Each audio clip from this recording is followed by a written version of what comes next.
Bonsoir mes frères et sœurs.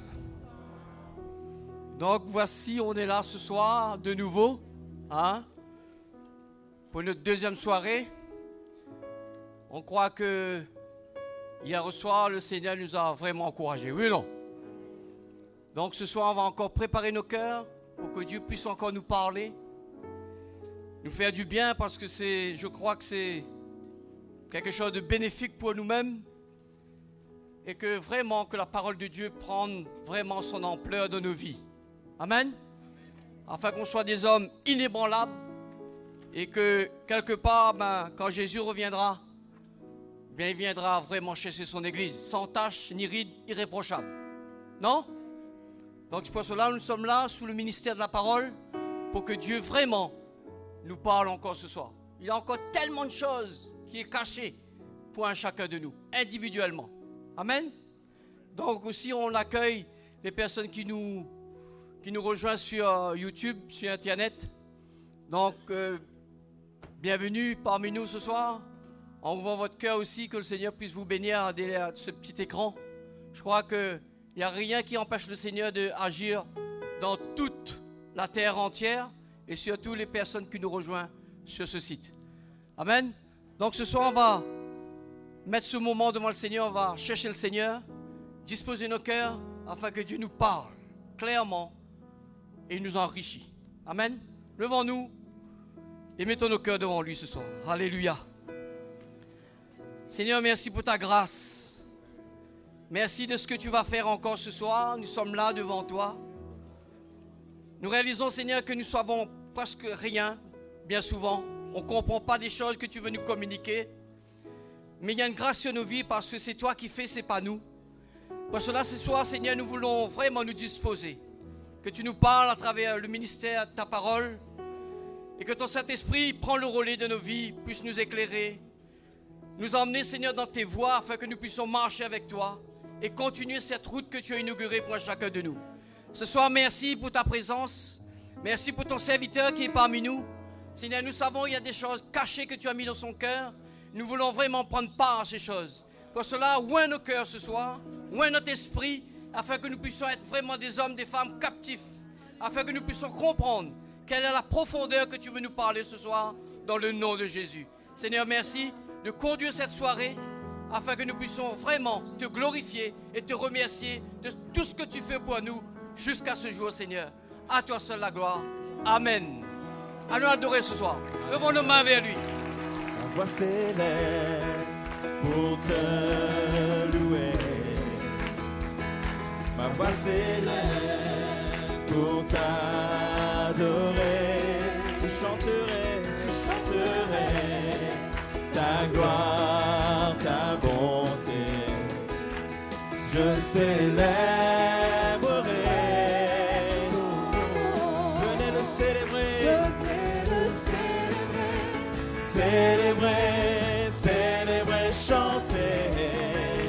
Célébrer, chanter notre roi. Venez le célébrer,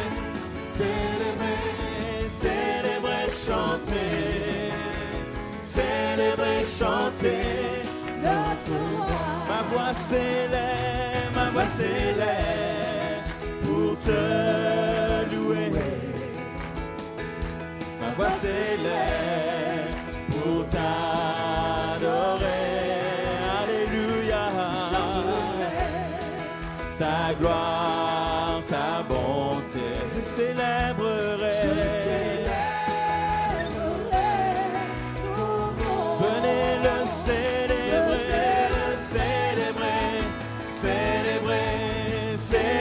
chanter notre roi. Venez le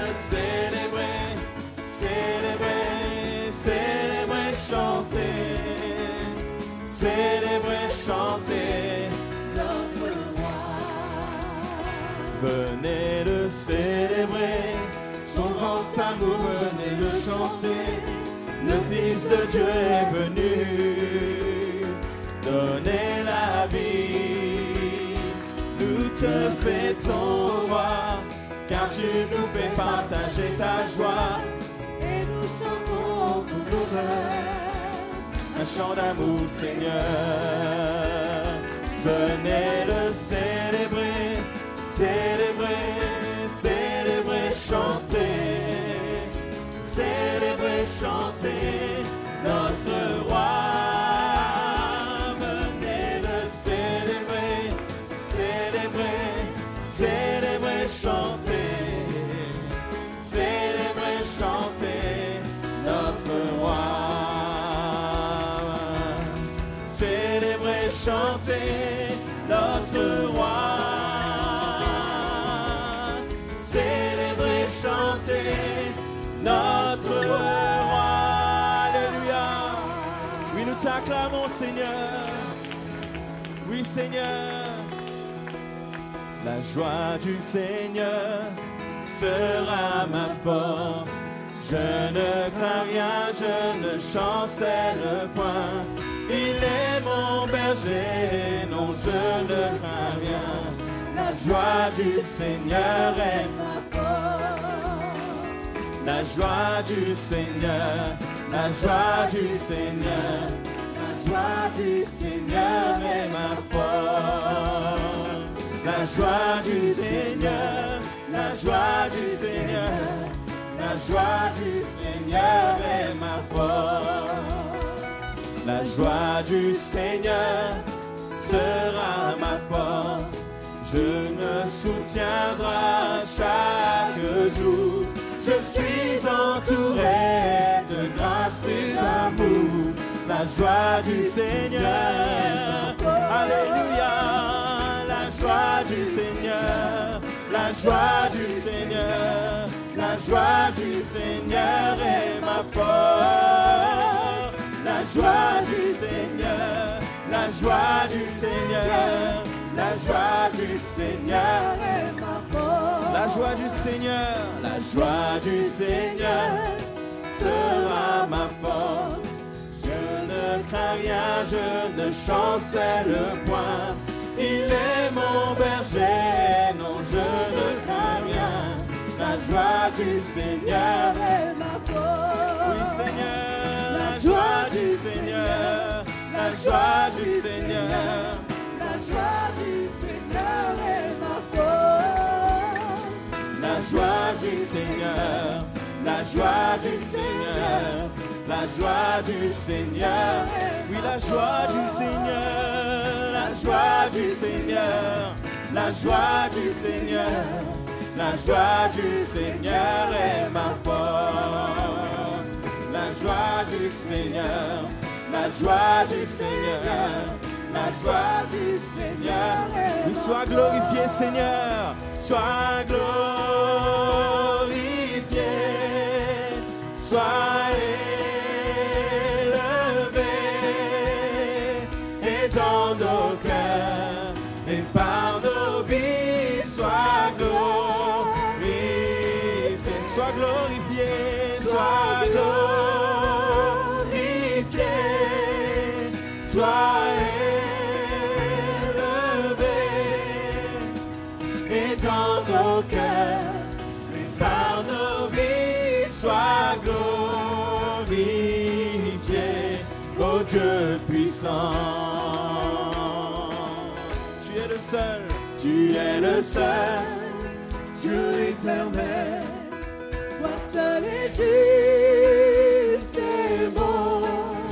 Tu es le Dieu puissant, tu es le Dieu puissant. Tu tiens ma vie, tu tiens ma vie entre tes mains, et c'est sur toi que je me tiens, Seigneur mon Dieu. Tu es le Dieu puissant, tu es le Dieu puissant. Oui, nous levons nos mains vers lui.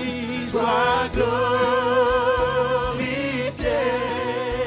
sois élevé, et dans nos cœurs et par nos vies, sois glorifié, sois glorifié, sois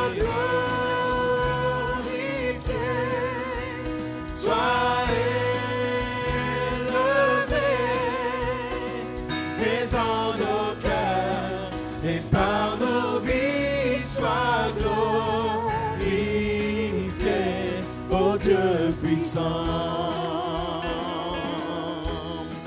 Dieu puissant, oh Dieu puissant, alléluia. Nous servons un Dieu puissant, les frères et sœurs. Il est grand, il est glorieux. Il mérite la gloire, il mérite l'honneur. Alléluia, nous t'adorons. Oui, nous glorifions ton nom, Seigneur Jésus. Ton nom est si merveilleux, mon Dieu. Levons nos mains, levons nos cœurs vers lui. Lui, il est grand, il est glorieux. Oh,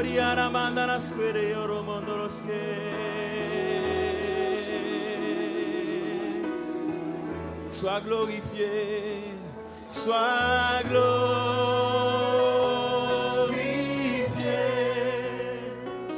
sois élevé, et dans nos cœurs et par nos vies, sois glorifié. Oui, alléluia. Sois glorifié, alléluia, sois élevé, et dans nos cœurs et par nos vies, sois glorifié, oh Dieu puissant.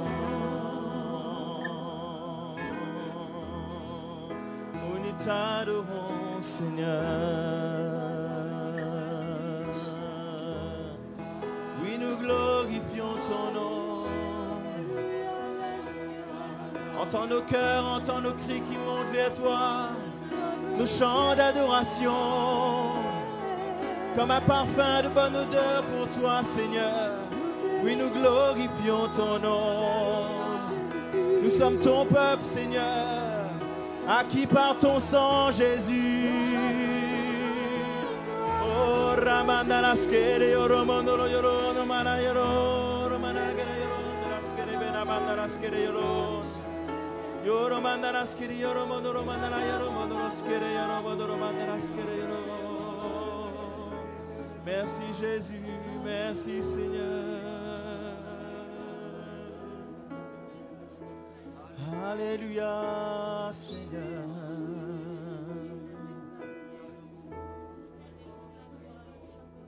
Oui, je t'aime, Seigneur, et j'élève ma voix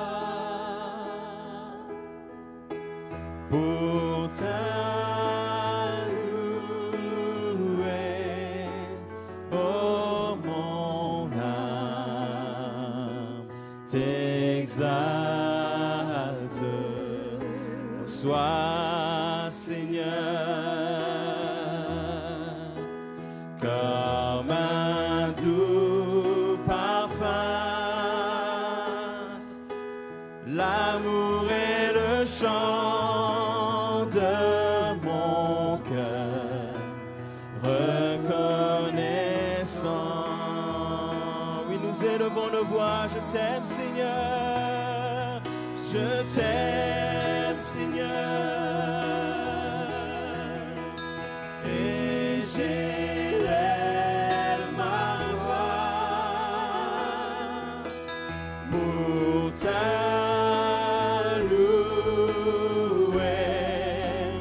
oh mon âme t'exalte.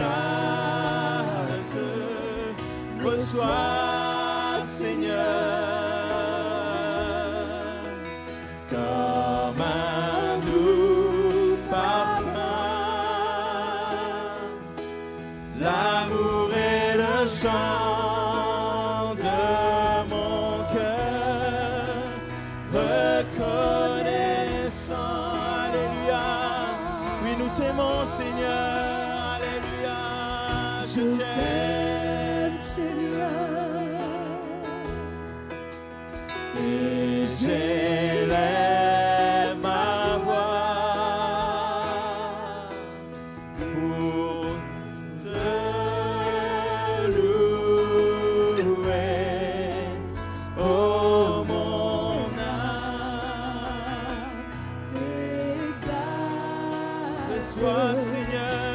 Reçois, Seigneur, comme un doux parfum, l'amour est le chant de mon cœur, reconnaissant. Oui, reçois, Seigneur, reçois, Seigneur, comme un doux parfum, l'amour est le chant de mon cœur, reconnaissant.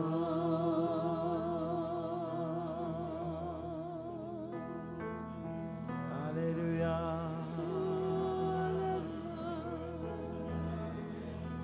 Oui, Jésus.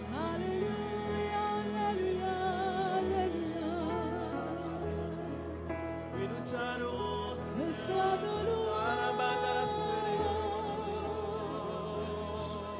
reçois la gloire, Reçois la louange, Seigneur.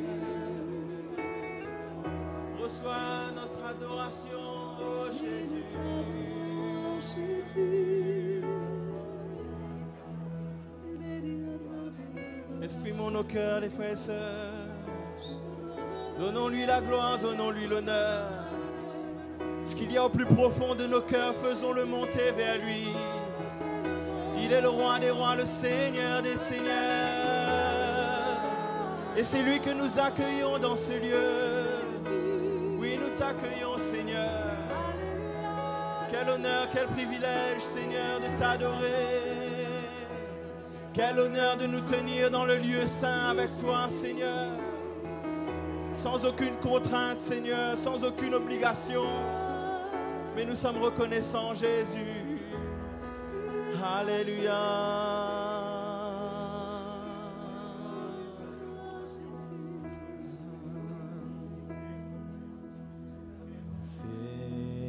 Seigneur,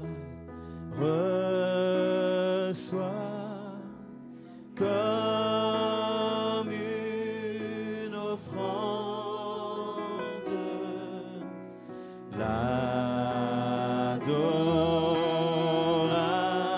l'adoration que tu me donnes, qu'elle s'élève, qu'elle s'élève.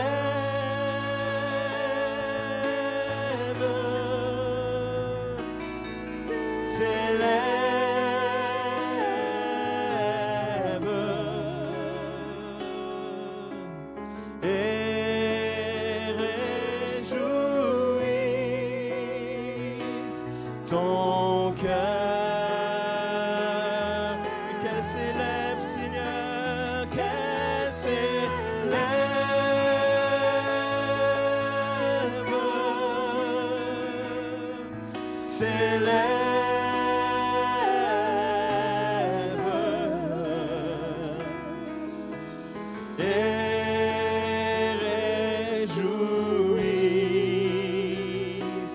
Ton cœur, alléluia. Seigneur, reçois notre adoration. Seigneur, reçois comme une offrande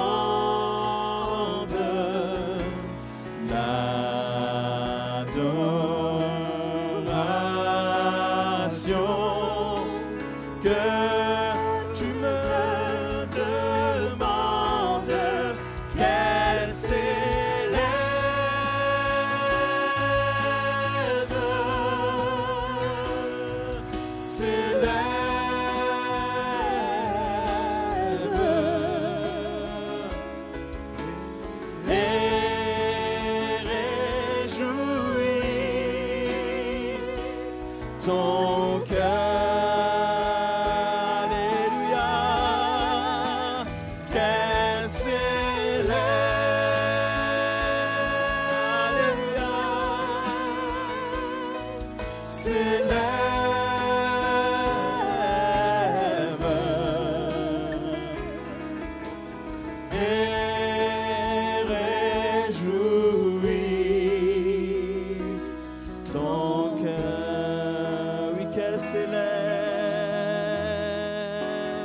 qu'elle s'élève.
Alléluia. Merci Seigneur. Merci Seigneur, nous t'adorons. Alléluia, nous t'adorons. Tu es digne d'être adoré. Tu es digne, toi le Seigneur. Tu nous as rachetés pour toi, pour t'appartenir, corps, âme, esprit, pour te servir et pour t'aimer de tout notre cœur, de toute notre âme, de toute notre force, de tout notre être. Et nous voulons t'adorer et te donner toute la louange cet après-midi. Oui, Seigneur, tu es digne. Tu es digne, notre Dieu, tu es digne. Nous te bénissons pour ce plan caché dès le commencement et qui a été révélé à la fin des temps. Nous te remercions, Seigneur, que nos yeux puissent s'attacher, se river sur ce plan. Oui, notre Dieu, merci. Merci de fixer nos regards sur ce qui compte à tes yeux. Aide-nous, Seigneur, à détacher nos regards des choses terrestres, des choses éphémères, passagères, et que nous puissions voir ce qui a de la valeur éternellement. Merci, notre Dieu, de nous éclairer par le Saint-Esprit. Merci de toucher nos cœurs. Nous te remercions. Sois béni, notre Dieu et notre Père, au nom de Jésus. Amen. Amen. Alléluia. Bonjour, tous les frères et sœurs. Voilà, j'espère que vous êtes bien là où vous êtes, que vous n'avez pas trop chaud. Si vous avez un petit peu chaud, supportez un petit peu la chaleur. C'est quand même mieux d'être là que de se retrouver dans le désert du Sahara. Hein? Voilà une manière de se réconforter, de se dire « je ne suis pas dans le désert ». Bon, j'espère que vous allez bien et nous accueillons tous. Je ne sais pas s'il y a des amis, des frères et des sœurs, peut-être d'une autre église ou autre, ou quoi, qui nous visitent. On aimerait vous accueillir. Si vous voulez juste lever votre main s'il y a quelqu'un qui est là, qu'on puisse l'accueillir. Si ce n'est pas le cas, vous êtes des habitués de la maison et on va vraiment saisir l'occasion cet après-midi pour partager la parole de Dieu. Et nous retournons dans notre fameux verset de Romains 8. D'accord ? Est-ce qu'il y a des gens qui n'étaient pas là hier soir ? C'est pour voir si je fais un résumé de la situation. OK. Quelques personnes qui n'étaient pas là. OK. Donc, Romains 8, 28. Nous savons du reste que toute chose concourt au bien de ceux qui aiment Dieu, de ceux qui sont appelés selon son dessein. Notez bien que ceux qui aiment Dieu, Dieu leur fait un cadeau extraordinaire. Comme ils aiment Dieu, Dieu va leur donner sa propre nature à lui. Hein? C'est ça, devenir un enfant de Dieu, ce n'est pas changer de religion. C'est posséder la nature de Dieu. Hein? Et l'œuvre qui suit, c'est ce qui est écrit selon son dessein. C'est ce qui vient après, car ceux qu'il a connus d'avance, il les a aussi prédestinés à être semblables à l'image de son Fils. Et nous sommes en train de partager ensemble que c'est ça le plan de Dieu. Et c'est ça qui compte. C'est d'être transformé, hein, parce que c'est une œuvre. Il s'agit d'être transformé. La deuxième épître aux Corinthiens au chapitre 3 nous parle d'être transformé de gloire en gloire à la ressemblance de Jésus, hein, à l'image du Seigneur, de gloire en gloire. Donc c'est une œuvre que Dieu veut accomplir dans notre vie. C'est le plus grand cadeau qui puisse être donné à un chrétien. Le plus grand cadeau qui puisse être donné au monde, c'est le salut. Être sauvé, avoir la vie éternelle. Le plus grand cadeau qui puisse être accordé à un enfant de Dieu, c'est cette révélation.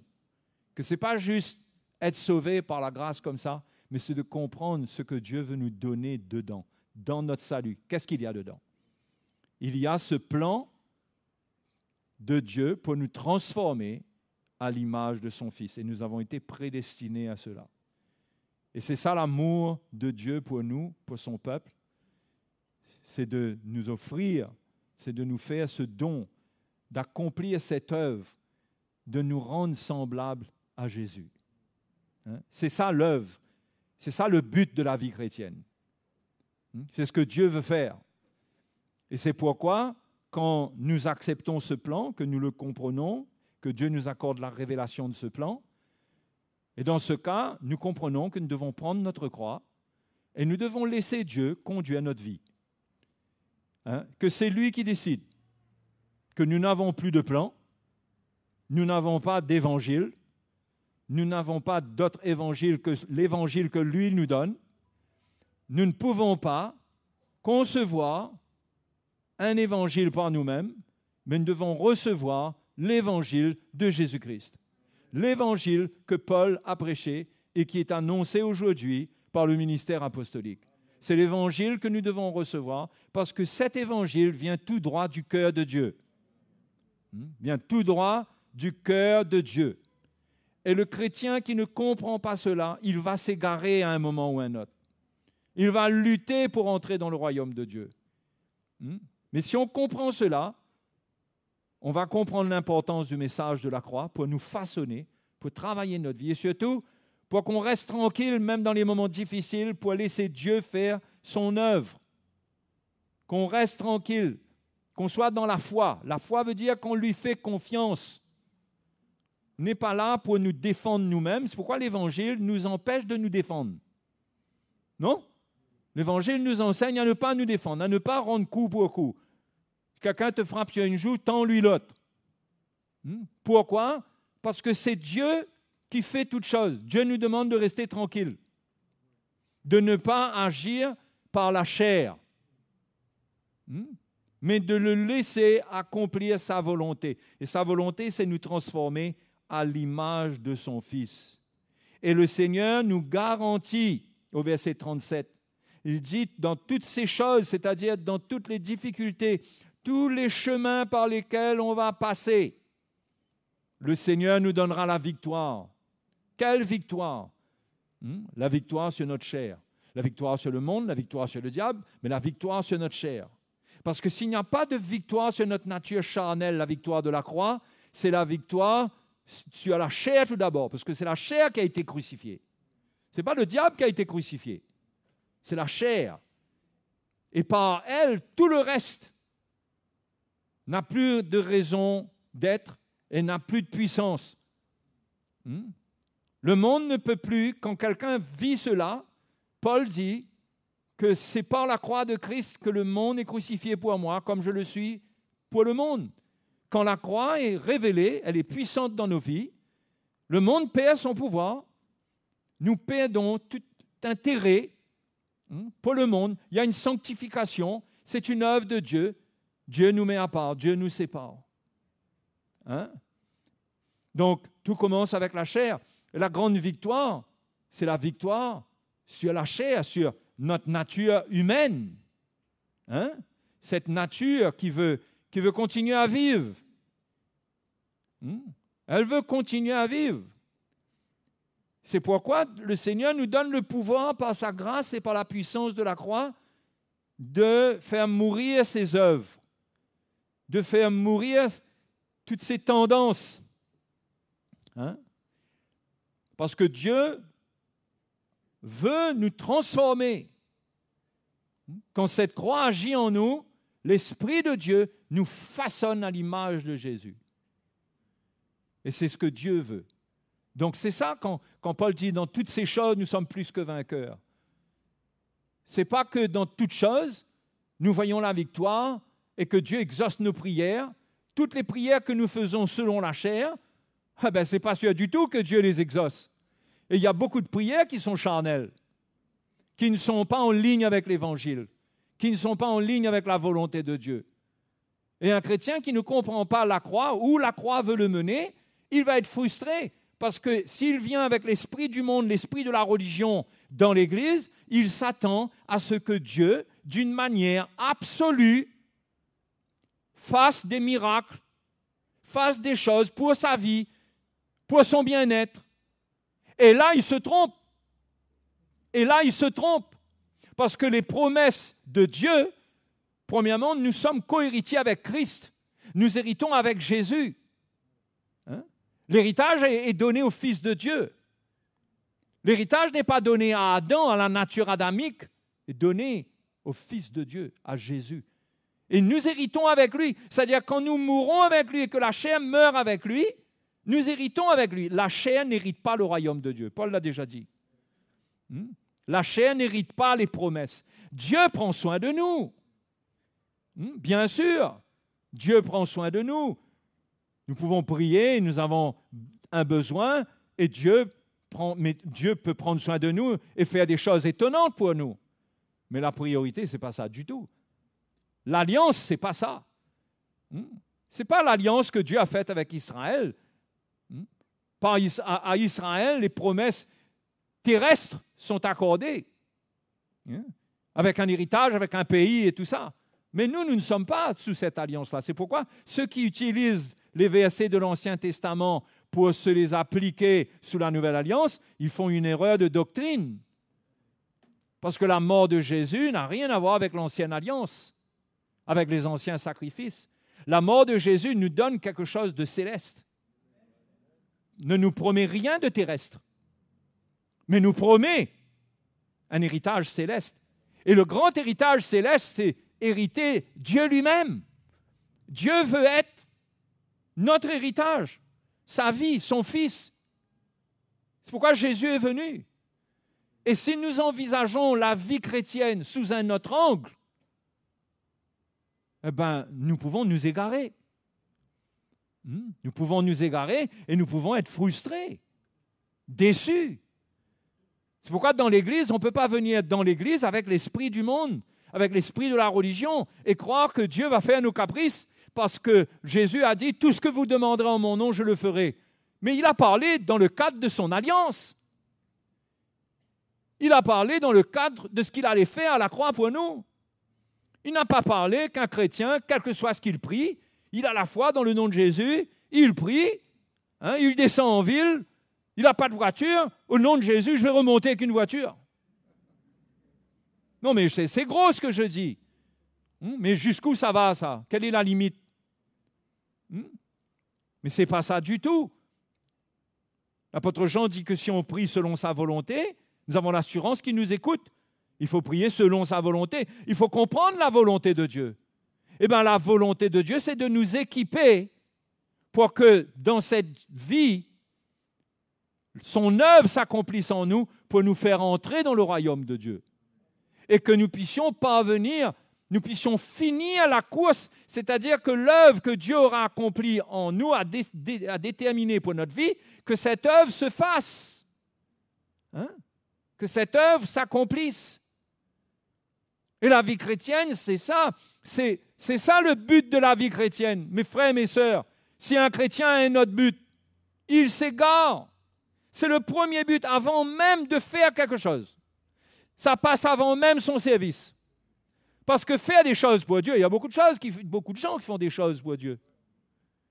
Mais ce n'est pas en premier ça. Ce que Dieu veut, c'est que Jésus soit glorifié. C'est qu'au fur et à mesure que Jésus nous transforme, nous portons du fruit. Au fur et à mesure qu'il nous émonde, nous portons du fruit et le fruit témoigne que ce n'est pas nous, c'est Jésus en nous qui grandit et qui porte du fruit et Jésus est glorifié. Alléluia. Sinon, c'est l'homme qui est glorifié. C'est pourquoi il y a tant d'orgueil dans la foi. Il y a tant d'orgueil dans la foi. Rapidement, on se vante qu'on a prié, on a demandé. On témoigne que, voilà, et c'est comme si que la gloire nous revient quelque part. Parce qu'on a demandé, on a eu la foi et on a eu. Et il y a beaucoup d'orgueil. Mais il n'y a pas d'orgueil dans la vraie foi. Il y a un brisement.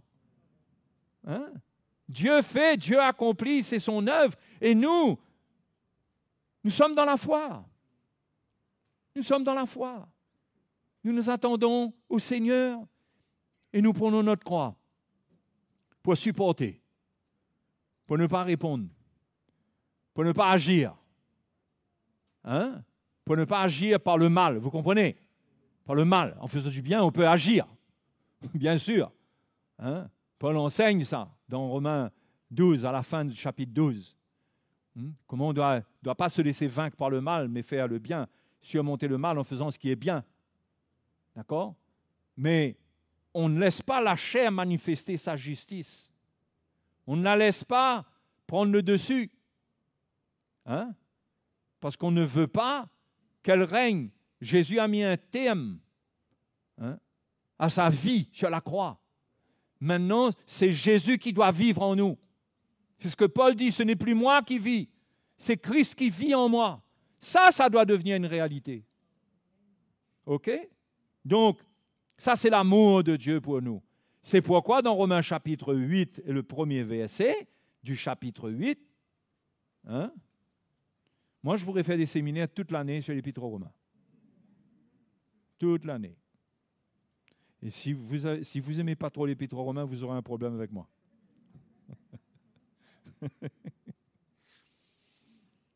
C'est quelque chose, quoi.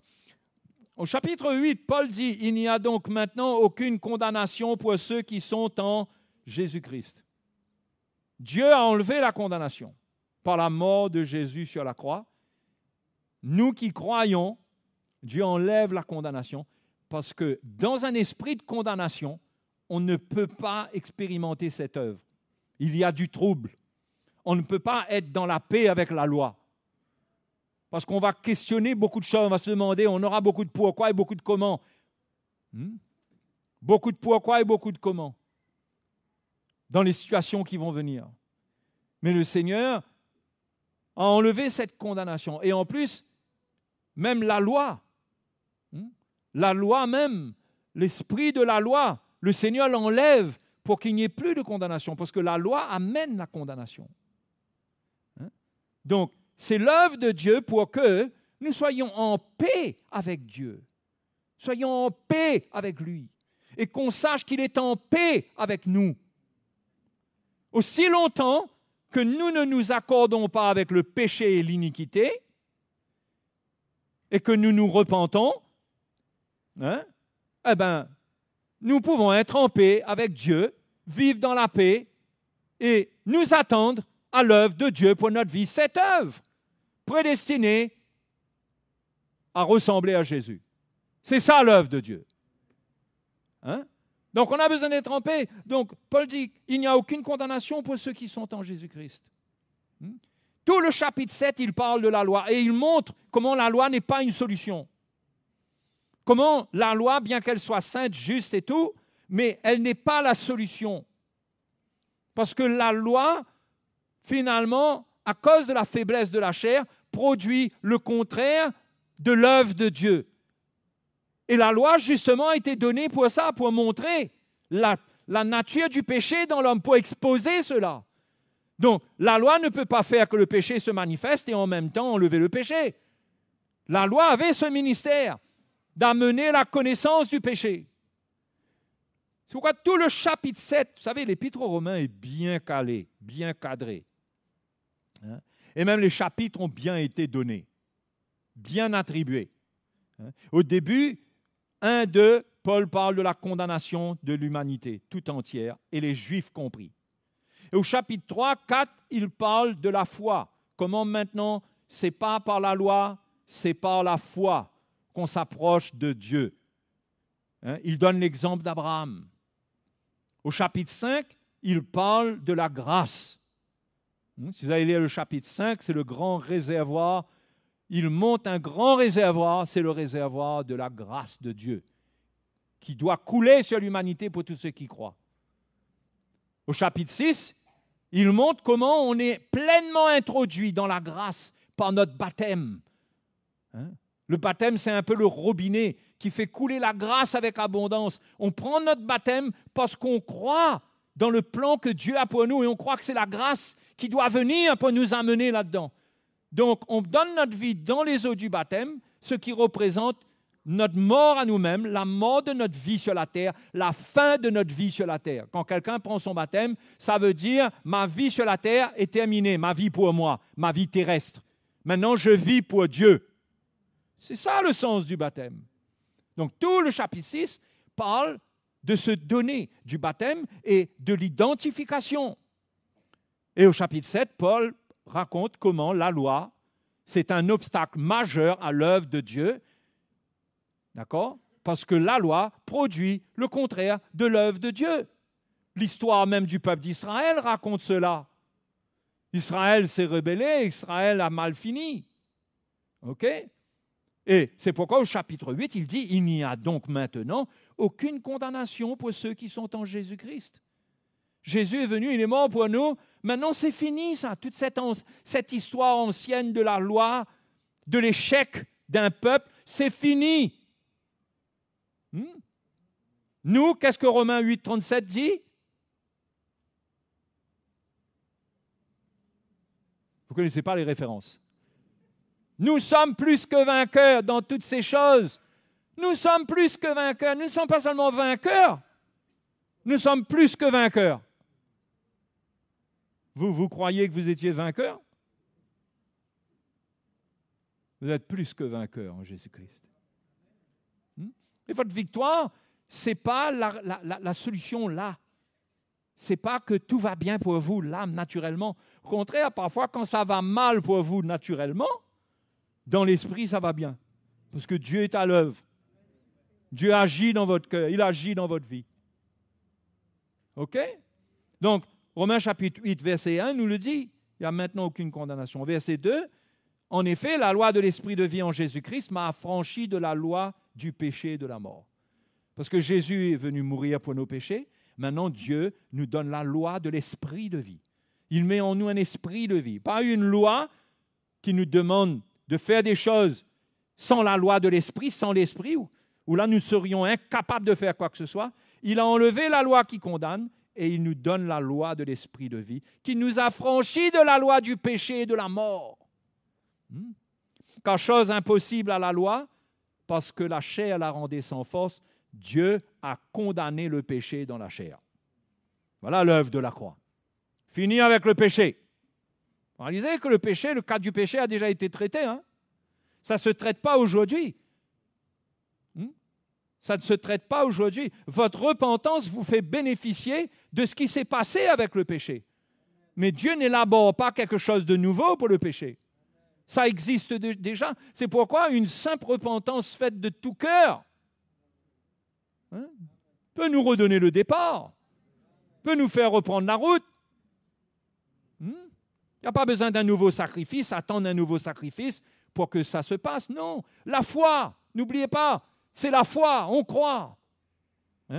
Donc Dieu a condamné le péché dans la chair en envoyant à cause du péché son propre Fils dans une chair semblable à celle du péché. Vous voyez ce qui se passe? Pour nous rendre semblables à son Fils vient dans une chair semblable à la nôtre. Il y a un échange de ressemblance. Il y a un échange. Il vient, il prend notre place, il vient dans une chair semblable à la nôtre, d'accord? Semblable à la nature du péché, pour vaincre le péché dans la chair, pour condamner le péché dans la chair, et maintenant que nous sommes dégagés de cette chair par la résurrection, parce que la résurrection, maintenant, c'est la vie nouvelle qu'il y a en Christ, ce n'est plus la vie de l'ancienne chair. Jésus est ressuscité pas dans un corps de chair, dans un corps glorifié. Et il y a une vie pour nous, une vie nouvelle maintenant. L'ancienne chair, la chair de la nature humaine a été crucifiée. Et dans la résurrection de Jésus, maintenant pour nous, il y a une vie nouvelle. Alléluia. Hein? Donc, Jésus est venu dans une chair semblable à celle du péché, et cela afin que la justice de la loi soit accomplie en nous. Parce que la loi réclamait justice. Il y a une justice dans la loi qui devait être accomplie. Hein? Le salaire du péché, c'est la mort. Il fallait que Jésus paye par la mort pour que la justice de la loi soit accomplie. Soit accomplie en nous. En nous. Et cela afin que la justice de la loi soit accomplie, verset 4, en nous qui maintenant? Et regardez ce que Paul dit. La justice de la loi, elle est accomplie en nous qui marchons, non selon la chair, mais selon l'esprit. On a presque tendance à dire là, donc ça appartient seulement à ceux qui marchent, non pas selon la chair, mais selon l'esprit. C'est vrai que quand on est sauvé, ça ne dépend pas si on est dans la chair ou dans l'esprit, parce que quand on a besoin d'être sauvé, on est entièrement dans la chair. Et Dieu nous fait grâce. Mais cela parle de la continuité de notre marche. Si nous voulons continuer à bénéficier de ce qui s'est passé à la croix et que l'œuvre de Dieu s'accomplit en nous, ce que Jésus a fait et qui sera bénéfique pour nous, ça va dépendre de la manière dont on va marcher. Ça va dépendre de cela parce qu'il dit, on relit. Verset 4, « Et cela, afin que la justice de la loi soit accomplie en nous. » En nous, il ne dit pas en nous tout le monde. Il dit en nous qui marchons non selon la chair, mais selon l'esprit. C'est la marche selon l'esprit qui nous fait profiter de l'œuvre de Dieu qui suit l'enlèvement de la condamnation. C'est la marche selon l'esprit. Le Seigneur a enlevé la condamnation et nous a donné l'esprit pour qu'on marche selon l'esprit. Quand on marche selon l'esprit, on se lance dans le plan de Dieu. Et ce qui a été accompli est un fondement et quelque chose qui nous accompagne, qui nous est bénéfique, qui est pour nous, pour qu'on continue à rester en paix avec Dieu, à suivre le Seigneur et à atteindre le but. Il ne faut jamais oublier, le but, c'est d'être transformé à l'image de Jésus. OK? Donc, nous qui marchons selon la chair, non selon la chair, mais selon l'esprit.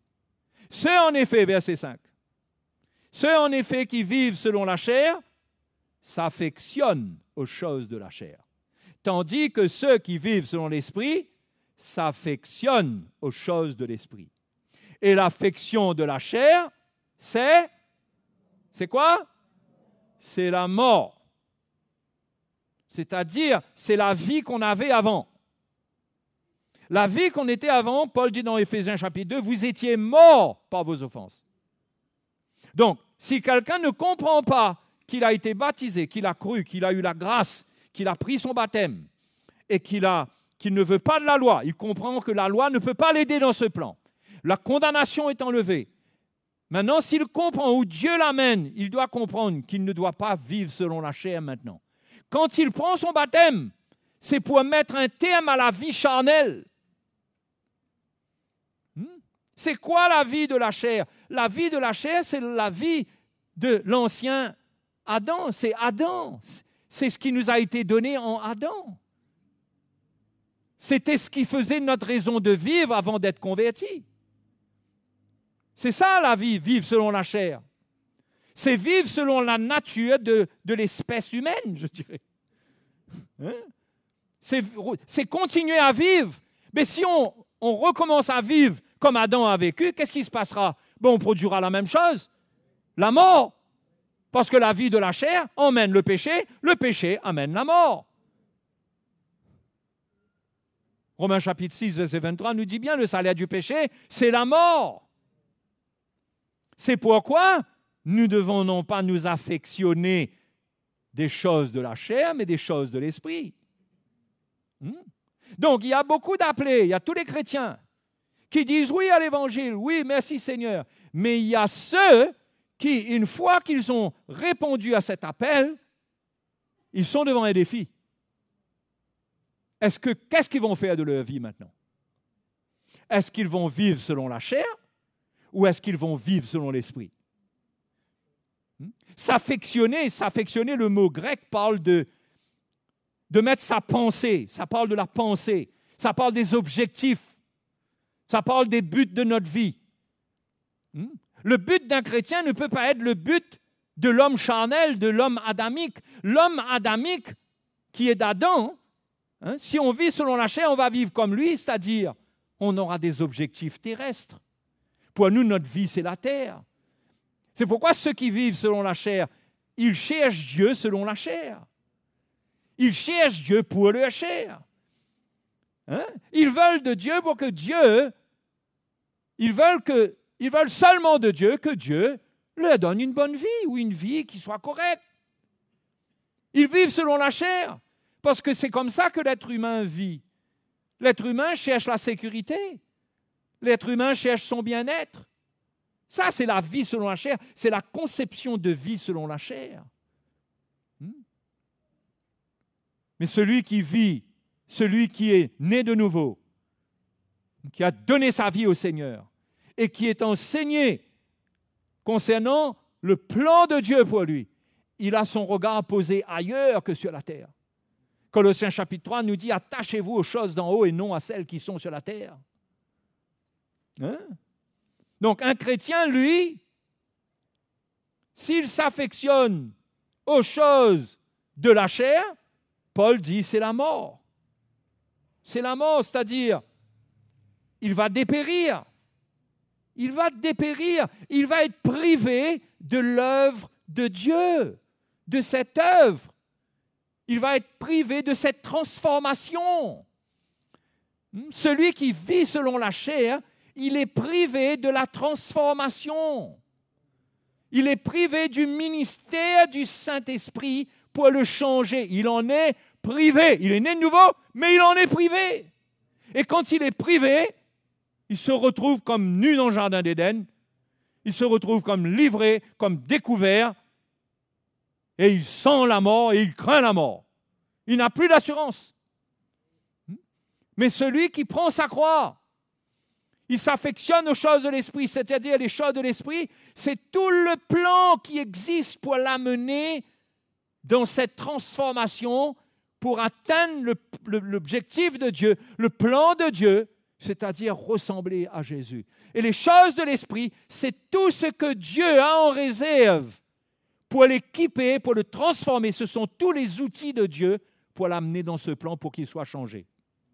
Mais s'il marche selon la chair, il a des objectifs charnels, il vit pour lui, il ne pense qu'à lui, il ne pense qu'à lui, il vit pour lui, il vit pour sa chair, il vit pour son confort, il ne prend pas sa croix, il n'a pas cette pensée qui domine dans son cœur que maintenant il vit pour Dieu, il existe pour Dieu, il n'a plus de vie sur cette terre. Ça ne fait pas de nous quelqu'un qui tout d'un coup a besoin de quitter le monde, habiter à part sur une montagne. Non, mais c'est un état de cœur. Et tout ce que Dieu nous donne et tout ce que Dieu met à notre disposition ou tout ce que Dieu enlève, c'est à cause de ce plan-là. Il y a ce que Dieu ajoute et il y a ce que Dieu enlève. Tout ça, ça concourt. Pas oublier Romains 8, 28. Tout cela concourt à notre bien si nous aimons Dieu. Quand on aime Dieu, on est inconditionnel de Dieu.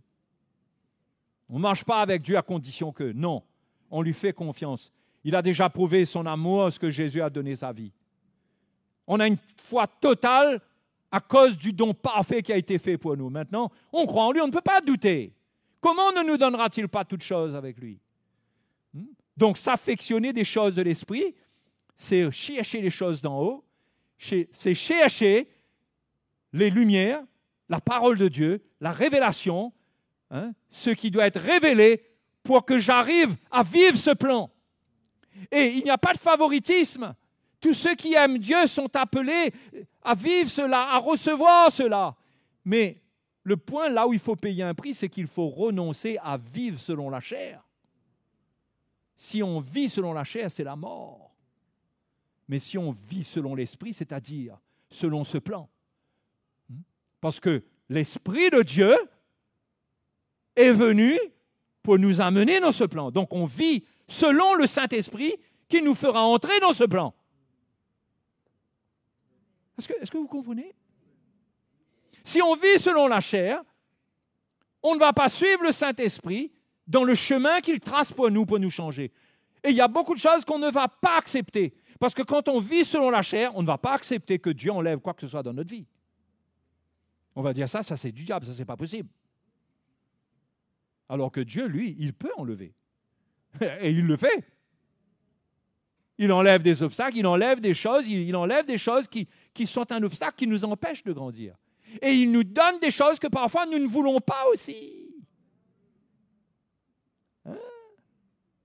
Il nous enlève des choses que nous ne voulons pas qu'il enlève, et il nous donne des choses que nous ne voulons pas qu'il nous donne. Parce que la chair ne veut pas qu'on lui enlève les choses qui lui sont précieuses pour sa vie terrestre.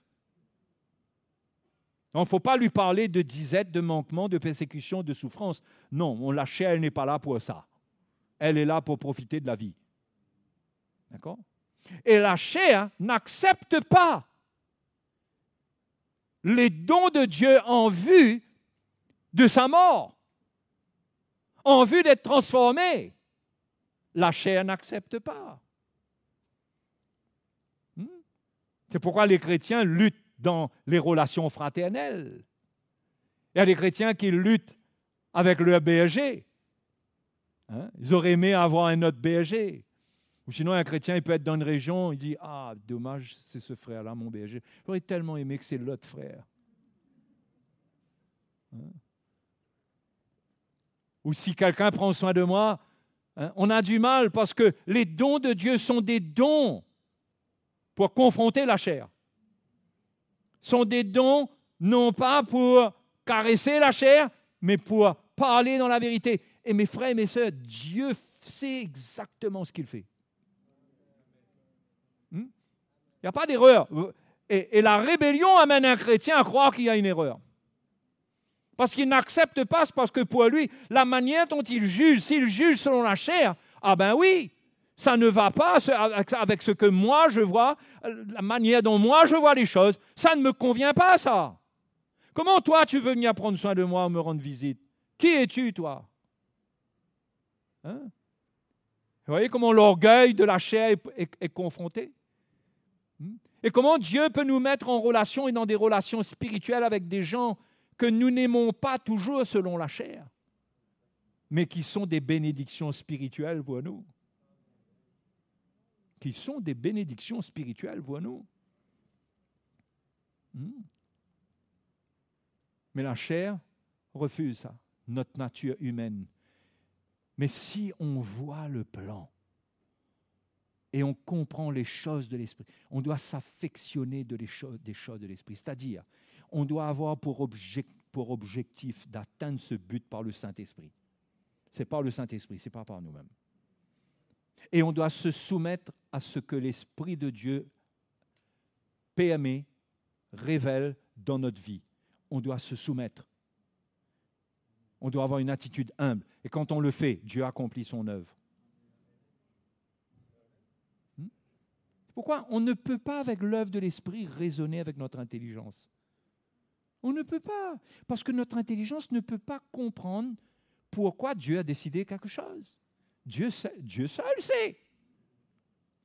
Et nous pouvons nous poser un tas de questions, mais nous devrions nous humilier, mes frères et mes sœurs.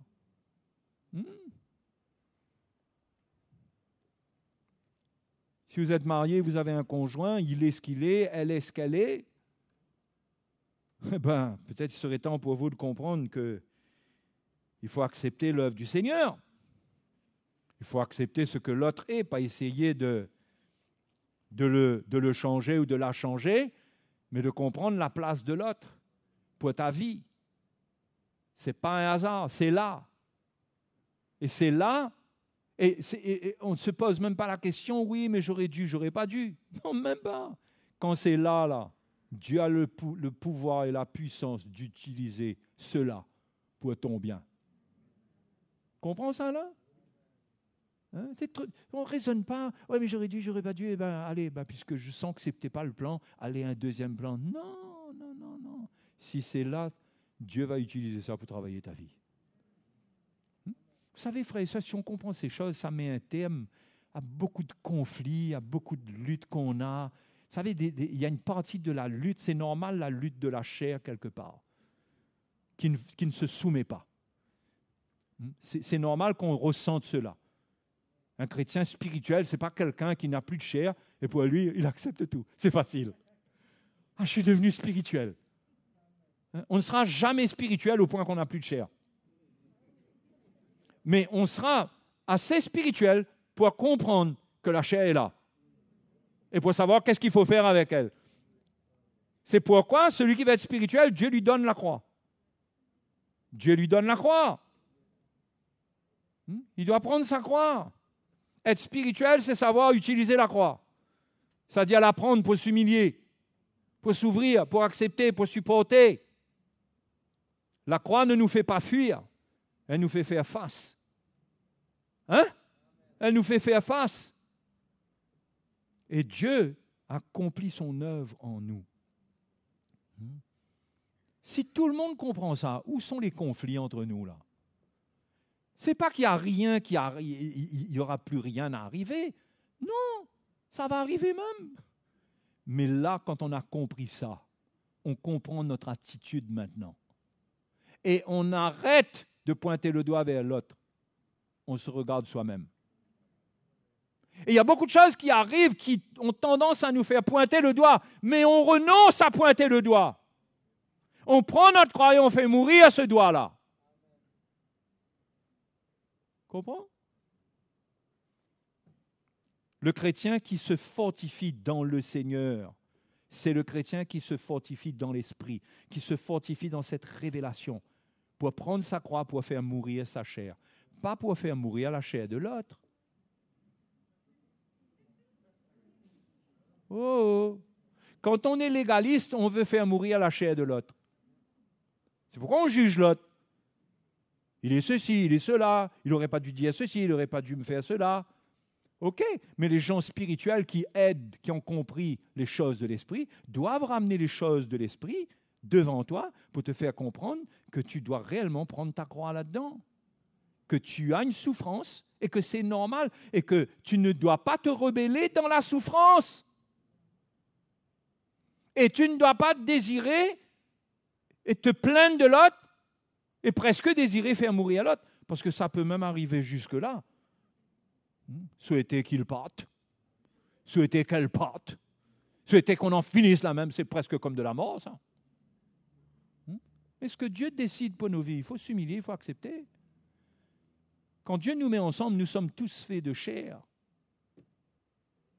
Non? Mais nous devons comprendre la lumière où Dieu veut nous amener. Et comprendre, si j'ai une femme, elle fait partie du plan pour me façonner. Hein? Et je vais faire attention de l'appeler mon écharde. Comprenez ça? Ah, ça c'est une écharde. Les gens qui parlent comme ça, très souvent, ils se plaignent. Ils se plaignent de l'autre. Attention comment on dit certaines choses, que ce n'est pas dans la même lumière dans laquelle Paul a parlé. Mais c'est le plan de Dieu. Et là, on comprend, qu'est-ce qu'on va faire là-dedans avec nos faiblesses les uns envers les autres et tout. Puisque dans ce plan-là, rien n'est par hasard. Toute chose concourt au bien de ceux qui aiment Dieu. Dieu a anticipé, Dieu a placé d'avance. Ma vie est comme un échiquier et les pions sont dessus. Et avant que je bouge un pion par devant, Dieu a déjà prévu que les pions seront comme ci, comme ça, comme ci, comme ça. C'est comme, vous savez, un joueur d'échecs. Hein? Avant de faire échecs et maths, là, il pousse là, il pousse là, il pousse là. Dieu a déjà poussé très souvent tous les pions pour nous donner la victoire. Hein? Tous les pions. Il a déjà préparé tout pour notre vie.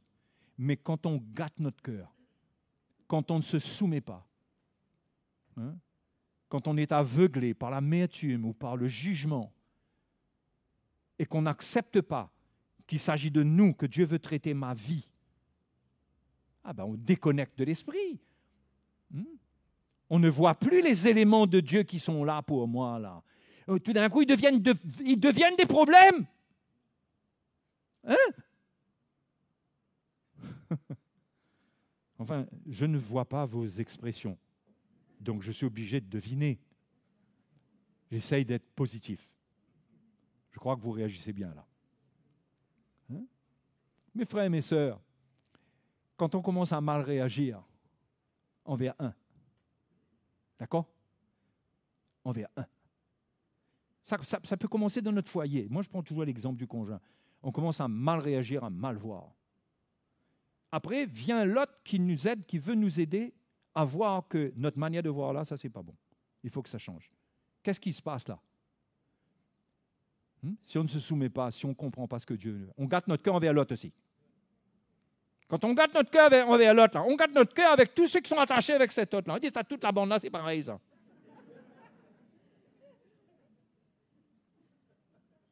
Tous sont pareils. Vous voyez comment ça va en nous? Et là, on se retranche et on se coupe dans l'esprit et on s'enferme et on raisonne, on vit selon la chair. Ensuite, on a des objectifs qui ne sont plus purs. On cherche les prétextes pour se séparer. On cherche des prétextes pour en finir. Je ne dis pas que c'est toujours le cas, hein? Mais c'est comme ça que ça se passe dans l'homme à l'intérieur, dans l'être humain. Si on ne comprend pas le plan de Dieu, on s'égare. L'égarement commence en nous-mêmes. Hein? On commence à rejeter les bénédictions de Dieu pour nous, les bénédictions spirituelles, les frères et les sœurs qui sont là pour nous aider, qui sont des trésors pour nous. Dieu sait exactement pourquoi il a mis un à gauche, l'autre à ta droite, l'autre devant, l'autre derrière, un petit peu en haut comme ça, l'autre juste à côté. Tout est parfait dans le plan de Dieu, tout est là. Mais le moment que vous vivez selon la chair, toutes ces choses-là, vous les perdez. Parce que toutes ces choses-là, pour la chair, c'est un problème. Est-ce que vous comprenez mon langage là? Quand on est dans la chair, tout devient un problème. L'Église devient un problème, le monde devient un problème, les collègues deviennent un problème, tout devient un problème. Enfin, tout peut devenir un problème. Parce que le reste, en dehors, ça peut devenir la solution. Fuir dans le monde. Fuir dans le monde. Fuir la saine doctrine, se retrouver dans un petit milieu où on a une chaise, on est tranquille, personne ne touche notre vie, et ce qu'on entend ne vient pas toucher notre vie. Et nous dit que Dieu nous aime tellement qu'il ne veut pas qu'on souffre. Si tu souffres, c'est le diable, ça. Résiste le diable, résiste. On ne comprend pas ce que c'est que résister au diable. Résister au diable, c'est de ne pas lui permettre de toucher à l'œuvre de la souffrance dans ma vie. Je résiste au diable là-dessus, je souffre. Même si lui-même me fait souffrir, mais je ne lui permets pas de toucher à la souffrance qu'il produit. Même parce que dans toute chose, je suis plus que vainqueur. Donc je résiste à l'ennemi, même si la souffrance continue. Mais il y a quelque chose que Dieu veut faire là-dedans. C'est comme si tu as mal fait, Satan, de toucher à ma vie à ce niveau-là. Parce que là-dedans, il y a quelque chose que Dieu va faire. Il y a une maturité pour moi. Vous comprenez? C'est pourquoi il faut être fortifié dans l'esprit et être à la recherche des choses de l'esprit et affectionner les choses de l'esprit, chercher la révélation de la parole de Dieu pour qu'on développe des réflexes Parce qu'on n'a pas de bons réflexes. Avant de développer un réflexe, là, vous savez ce que les commandos ils font et tout? On les met dans des conditions extrêmes. Vous savez, pour qu'ils développent le bon réflexe. Parce que quand la chair est en situation d'urgence, elle peut avoir de mauvais réflexes, elle peut tirer sur tout le monde, elle peut tuer même les soldats, les amis, elle peut faire des dégâts. Situation d'urgence pour garder le calme. C'est pourquoi l'épreuve nous forme. Et la révélation nous donne la lumière pour nous dire, je fais confiance au Seigneur. Et si vous lisez la parole de Dieu, mes frères et mes sœurs, vous allez voir des hommes en situation d'urgence, en situation de détresse. Vous verrez Joseph dans la citerne. C'est facile, Joseph dans la citerne. Hein? Vous verrez Joseph en prison. Mais à chaque fois, Dieu l'a sorti de là. Et à chaque fois qu'il a sorti de là, il a grandi. Joseph arrive avec sa tunique, il est content, il a toutes les visions. Lui, il sait, que ses frères vont se prosterner devant lui. Et son papa l'a envoyé en mission auprès d'eux. Là, ils ont intérêt d'écouter, là. Hein. Et les frères et ses frères disent, on va le prendre, on va le tuer. On va voir que vont devenir ses songes. Finalement, ils n'y parviennent pas, mais Joseph finit dans une citerne. Situation de détresse. Alors que le plan, mais ce n'était pas ça. Seigneur, mais c'était pas... Qu'est-ce qui m'arrive dans cette citerne? Où est la vision? Où c'est le songe que tu m'as donné? Finalement, on ne pourra pas le tuer parce que Dieu ne permet pas. Mais il sera vendu, il atterrira en Égypte. Et tout ça pourquoi? Pour sauver ses frères. Ses frères, écoutez, ses frères le vendent et c'est pour les sauver eux. Dieu utilise leur mauvais geste. Ce n'est pas un encouragement pour les faire n'importe quoi et après dire faire un mauvais coup et puis le Seigneur va utiliser ça après. Attention mon frère. Ça ne peut pas être prémédité, ça. Ça, c'est la main de Dieu qui bouge. On ne sait pas qu'est-ce qu'elle est en train de faire, la main de Dieu. Elle bouge, vous savez, le vent de Dieu souffle et on est poussé un peu à droite ou à gauche. C'est Dieu qui contrôle toutes choses. Et finalement, Joseph a été formé. Il a compris à la fin. Quand ses frères sont venus en Égypte, il a compris quand il a vu ses frères débarquer. Et du coup, tout lui est revenu. La vision, le songe lui est revenu. Et il a compris. Et il a dit à ses frères, ne soyez pas fâchés de m'avoir vendu, parce que c'est pour vous sauver, c'est pour vous accorder une grande délivrance que Dieu a permis que cela arrive. Et à la fin, grande réconciliation. Dieu est glorifié. Dieu a utilisé une situation qui paraissait impossible à récupérer. Pour Jacob, Joseph, son fils, était mort, fini. Et à la fin, Jacob retrouve son fils après des années. Qu'est-ce que Dieu peut ne pas faire pour ceux qui lui obéissent, pour ceux qui font partie de son plan, qui sont appelés selon son dessein. C'est pourquoi je vous dis, ne vous laissez pas distraire par les choses qui arrivent au milieu de vous, dans votre famille, même dans l'église, même ceux que vous connaissez. Il y en a qui arrivent, il y en a qui repartent, il y en a qui restent, il y en a ceci, il y en a cela. Regardez pas tout ça à vous. Regardez votre vie, restez avec le Seigneur. Fortifiez-vous. Parce qu'à la fin, le Dieu de la providence, on ne sait pas à quel moment il fait intervenir le pion qui fait échec et mat. Et quand il fait échec et mat, il fait échec et mat sur tout. On ne sait pas à quel moment. Mais mes frères et mes sœurs, Dieu a un plan comme ça pour chacun de nous. Si nous ne prenons pas notre croix, nous donnons l'avantage à l'ennemi. Et nous aurons mal. Ah, bien sûr, la repentance fait que Dieu est toujours puissant pour ramener les choses et tout. Oui, mais si notre cœur a le temps de s'endurcir, on a le temps de s'éloigner complètement. Il vaut mieux prendre notre croix, suivre le Seigneur. Et dans ce qui arrive, on reste dans la foi que Dieu fera, que le plan de Dieu s'accomplira. Et nous, qu'est-ce qu'on a, nous? On a la crainte de Dieu. Parce qu'on se dit, pourvu que ça ne m'arrive pas, Seigneur, aide-moi, s'il te plaît. Je ne voudrais pas m'éloigner de toi, mais je reste dans la foi pour tous les bien-aimés, pour mes enfants, pour ma femme, pour mon mari, pour ceci, pour cela. Je reste dans la foi. Au final, je ne sais pas qu'est-ce qui va se passer. C'est Dieu qui s'occupe de cela. Mais moi, aujourd'hui, je prends ma croix.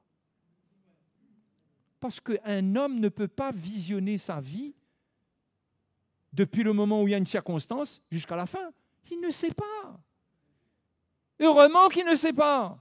Parce que la manière dont Dieu délivre, ça peut passer par 1000 situations. Ça peut passer par toutes sortes de chemins et tout, et tout, et tout. Il faut garder les yeux sur le Seigneur. Garder les regards sur le Seigneur. Hein? Et Dieu accomplira son œuvre. Parce qu'il est fidèle envers celui qui croit. Hein? Et quelle chose extraordinaire pour Joseph. Hein? Merveilleux. Vous avez lu l'histoire de Joseph? L'histoire de Joseph, mes frères et mes sœurs, c'est l'histoire d'un Dieu qu'on ne peut pas surprendre. Et c'est l'histoire d'un Dieu, quand il a dit c'est comme ça à Joseph, ben c'est comme ça même ça devait être. Et vendez-le, faites ce que vous voulez, vous.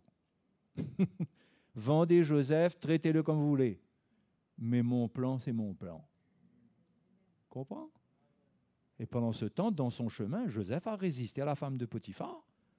Il n'a pas dit, ben, moi je croyais que j'étais appelé à servir le Seigneur. Ben, Madame Potiphar, de toute façon, c'est fini, quoi. Et on se laisse aller dans la chair et dans le péché. Non. Il y avait quelque chose en lui. La vision de Dieu avait marqué son cœur.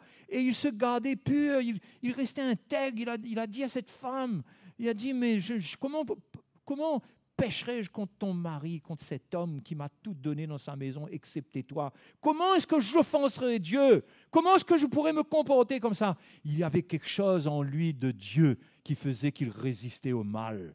Ça doit rester en chacun de nous. Ça, ce genre d'histoire-là ne nous encourage pas à nous laisser aller et à croire qu'au final, toutes choses concourent au bien de ceux qui aiment Dieu. Il y a des choses qui ne sont pas dans le plan de Dieu. La repentance fait que Dieu nous rattrape. Dieu est puissant, Dieu est miséricordieux, Dieu nous aime, il veut nous avoir avec lui. Mais attention, attention, ne joue pas avec le péché, ne crois pas qu'il y a une possibilité avec le péché que tout se passe bien. Le péché démolit l'homme. Joue pas avec le feu. Hein, les jeunes. Hein, quand la Bible dit pour les femmes qu'elles se marient, si elles se remarient, que ce soit dans le Seigneur, par exemple pour les veuves, c'est pareil pour les jeunes, que ce soit dans le Seigneur. Vous savez ce que le diable, là où le diable trompe les jeunes? Il leur montre un exemple de quelqu'un qui à un moment rétrogradé et a pris une femme, est revenu, et aujourd'hui il sert le Seigneur, et voilà le modèle. Ils oublient la parole de Dieu. Ils prennent ça c'est quoi ça? Ça c'est l'exemple de la longanimité de Dieu, de la patience de Dieu, de la miséricorde de Dieu. Mais ça court pas les rues. Hein? Ne prends pas ça comme modèle pour te dire, finalement, hein, si ça sera mon sort à moi aussi, quoi. Le Seigneur est avec moi. Les jeunes, où sont les jeunes? Votre modèle, c'est ce que la parole de Dieu dit. Si tu dois te marier, c'est dans le Seigneur. Ne va pas faire le laisser autrement. Voilà, ça c'est... Je parle spontanément, moi. Je partage mon cœur avec vous. Il faut rester avec ce plan. Hein? Désirer avoir la lumière, comprendre. Quel don extraordinaire. Déjà, être sauvé, gloire à Dieu, être sauvé, avoir la vie éternelle. Mais avoir ce plan, faire partie de l'épouse de Christ, devenir semblable à Jésus. Mais quel appel extraordinaire, quel appel extraordinaire. Pour le reste, je ne sais pas, moi. Qui sera enlevé, qui ne sera pas enlevé? Après la grande tribulation, est-ce que les chrétiens seront sauvés? Je n'ai pas envie de jouer avec ça, moi. J'ai envie de voir à ce jour, Dieu m'a appelé à ça. Je dois courir à cette course-là. Il y en a qui jouent trop avec le feu.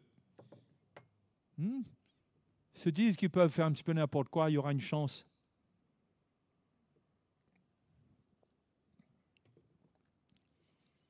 Donc, fuyez la vie selon la chair. Cherchez à vivre une vie pour la gloire de Dieu. Comprenez que votre vie, écoutez frères et sœurs, votre vie, ce que Dieu a fait de vous, ce que Dieu vous donne, ce que Dieu vous a donné. Il y a des choses que Dieu vous a données. Il a anticipé. Il a anticipé. Il savait que vous alliez venir. Vous étiez prédestinés avant. D'accord? Vous n'êtes pas venus tout d'un coup. Dieu a dit, bon, ben, qui est là? Un tel, un tel, un tel? Ah ben, je vais réfléchir à un petit plan pour eux. Non, Dieu savait. Dieu avait déjà anticipé. Vous savez, il avait déjà placé tous les pions là. Là, tu arrives, tu as déjà tout là autour de toi là. Il faut que tes yeux s'ouvrent dans l'esprit pour comprendre. Donc c'est comme ça qu'on marche avec le Seigneur. Dieu anticipe toujours. Vous savez, quand on sert le Seigneur, on est agréable au Seigneur, mes frères et mes sœurs. On ne marche pas parce qu'il le dit pour vous. Il dit, ceux qui vivent selon la chair ne sauraient plaire à Dieu. Quand on plaît à Dieu, Dieu ouvre nos yeux et tout ce que Dieu a anticipé pour nous se manifeste. Et il y a des choses qu'on dirait que c'est des coïncidences. Mais Dieu a permis certaines choses, ou Dieu n'a pas permis certaines choses, ou Dieu a arrêté certaines folies, ou Dieu a arrêté la main de l'ennemi. À cause de quelqu'un qui était placé au bon endroit. À cause d'un frère qui a eu une parole un jour, qui m'a parlé, et ça a fait quelque chose dans ma vie, ça m'a sauvé.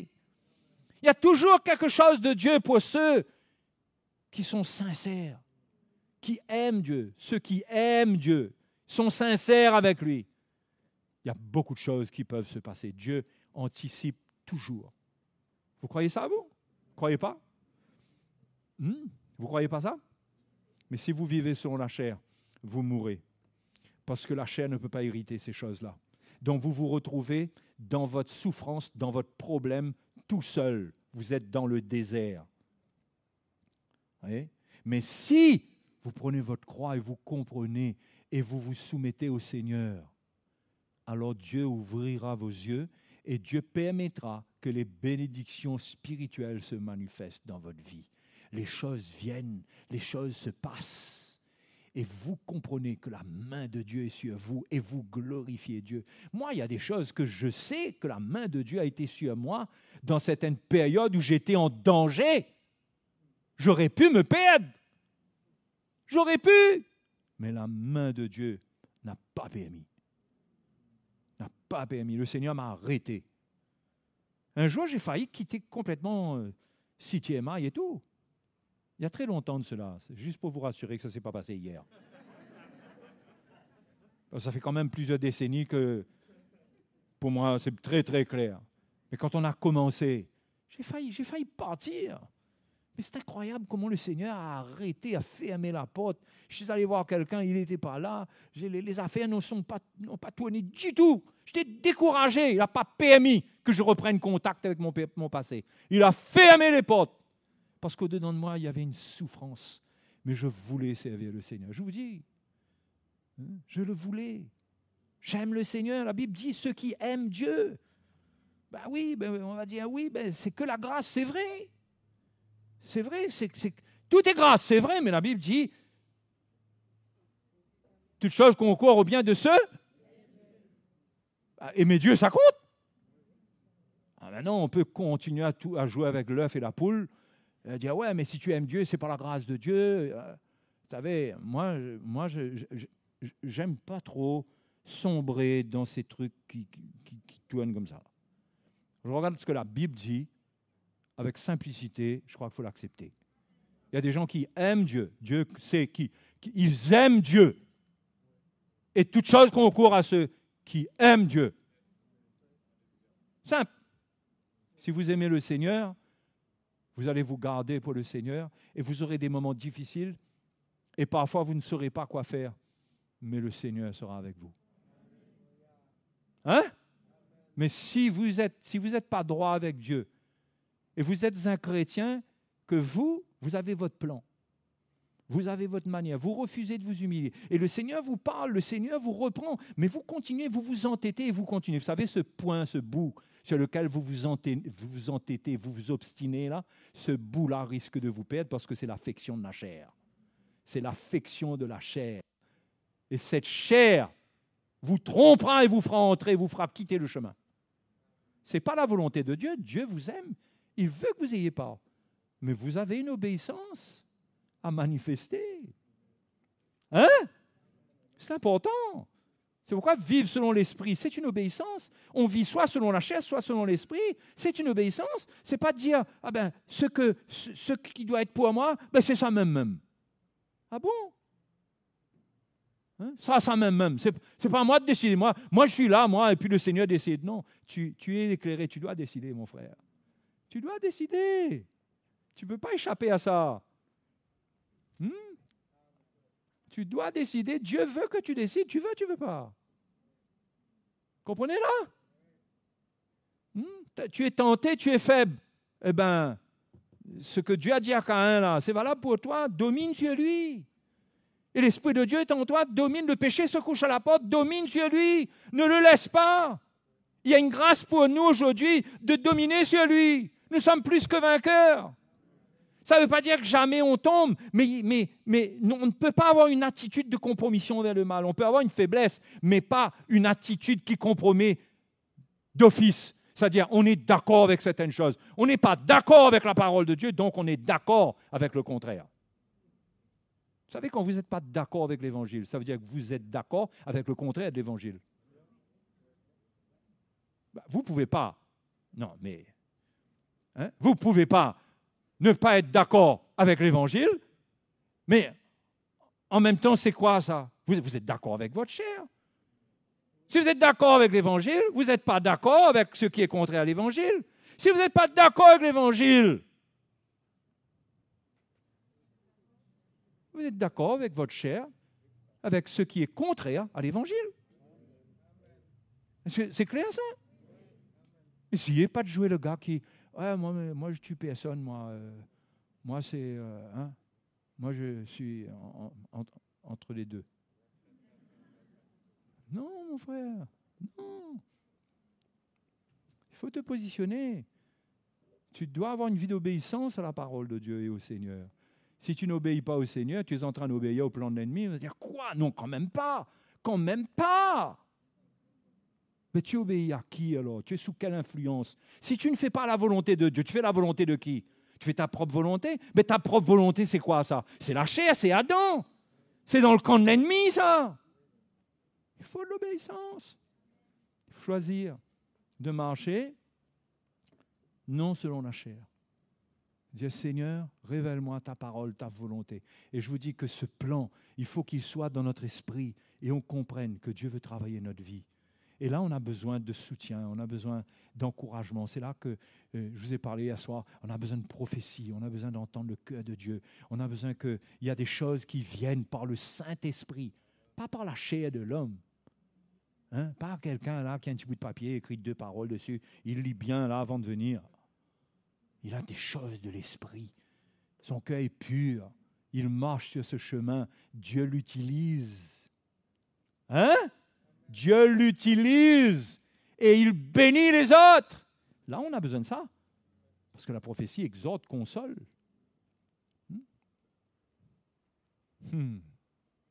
Alléluia. Frères et sœurs, vous voulez vivre votre vie chrétienne, continuer votre vie chrétienne? Si vous voulez vivre votre vie chrétienne pour d'autres objectifs, si vous avez votre propre objectif, ça ne marche pas. Quand on devient chrétien, on n'a plus de but, on n'a plus de vie, on n'a plus d'objectif. Notre seul objectif, c'est l'objectif que Dieu nous donne. Dieu me dit, voilà, à partir de maintenant, finis ta vie sur la terre. Si tu vis sur la terre, tu vis pour ma volonté. C'est ça le baptême. Plonger dans l'eau, quand ils sortent là, c'est plus, le vieil homme doit mourir. Ça représente ça. Donc ça, c'est un travail, mais il faut une disposition de cœur. Et le Seigneur fera son œuvre. Alléluia! Jésus est fidèle, les frères et sœurs. Il va accomplir cela. Il faut un peu de bonne volonté. Il ne faut pas se rebeller. Il ne faut pas questionner les choses à l'excès. Se prendre le fil dans la tête là, et finir étranglé avec. Finir étranglé avec le fil le fil courant là, c'était fait pour brancher. Je suis en train de me poser toutes les questions, jouer avec, tourner, dire ça, il fait comme ça.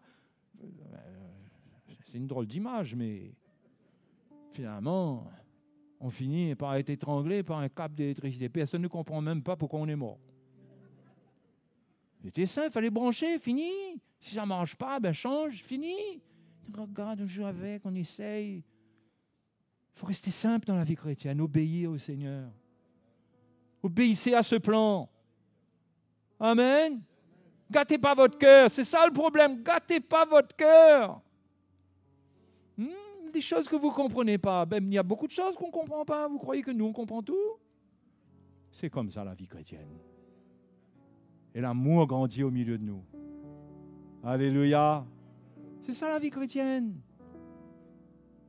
Hein? Vous savez, quand vous n'êtes pas, je termine, quand vous n'êtes pas dans ce chemin, vous voulez que tout le monde soit impeccable. Et vous ne voyez pas que vous, voilà, vous êtes peccable. Vous êtes peccable, vous n'êtes pas impeccable, vous êtes peccable. Vous ne voyez pas votre état. Vous devenez hypocrite, vous jugez, vous parlez, vous trouvez ceci, vous trouvez cela. On ne peut pas vouloir que les gens soient parfaits. On doit mûrir pour aider les imparfaits à entrer dans le royaume de Dieu. On doit mûrir pour les aider à prendre leur croix. On doit les supporter. C'est ce qu'on apprend. C'est ce qu'on apprend. Nous, les anciens, on apprend cela. Et on apprend, et on apprend, et on apprend. Et quand on a fini d'apprendre à un niveau, on dirait qu'il y a un autre niveau qui nous attend. Quand on a fini de comprendre certaines choses, il arrive des choses, on ne comprend plus rien. On doit prier, on se dit, non, ben là, il faut, là, on a besoin de la grâce de Dieu, là. Mais la grâce de Dieu est là. Hein, les frères? Et la grâce de Dieu est là. Hein? On est environné de bénédictions spirituelles. On a le ministère apostolique, on a tous les ministères, on a toutes les églises, on a tous ses frères, on a une multitude de bénédictions spirituelles dans les lieux célestes en Christ. Hein? On peut les entendre, ils peuvent nous aider, il y a une sagesse ici, il y a une connaissance par là, il y a une lumière par ici, il y a une maturité par là. On est entouré pour l'Église. Alléluia, n'est-ce pas merveilleux? Hein, on n'est pas ce petit peuple tout seul là, on dit comment il s'est débrouillé là?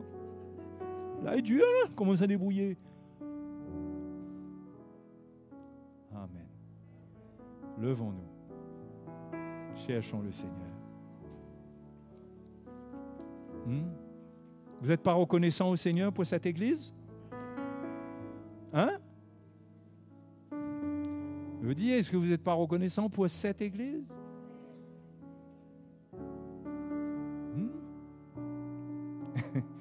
C'est pas vous, hein, pas vous, hein, pas vous. Mais il y a des gens, comme si vous dites ça, on est reconnaissant pour toutes les églises, frère. Il n'y a pas que nous. Oui, mais ma question, c'est, est-ce que tu es reconnaissant au Seigneur? Tu es dans cette église-là? Tu comprends la valeur des choses qui te sont communiquées?